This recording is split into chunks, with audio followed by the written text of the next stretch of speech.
pagpatay na ang tao, wala ka nang magagawa sa tao na yun. Para ipanalangin mo pa, ipagdasal mo pa ng 40 araw, 40 gabi, ipamisa mo pa, hindi mo na mababago yung kapalaran nun. Kaya habang buhay tayo, dapat na tayong maglingkod, kumilala sa Diyos. Kasi pagdating ng araw ng pagbuhukom, ayon sa ginawa mo, hahatulan ka. Pag namatay ka na, tapos na yung paggawa mo. So yung nakasulat dun sa aklat ng buhay, kung ano-ano yung pinagagawa mo habang buhay ka, yun ang pagkukuhanan ng hatol. Kahit manalangin ka ng manalangin ng iba, magpamisa, araw-araw, buwan-buwan, taon-taon magpamisa, mababago mo pa ba yung nakasulat doon sa aklat ng buhay? Hindi na. Wala namang corruption doon.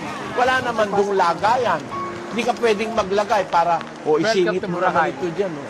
Walang gano'n. Kung ano yung nakasulat na ginawa mo sa buhay mo, samantalang nabubuhay ka, hindi mapapalitan.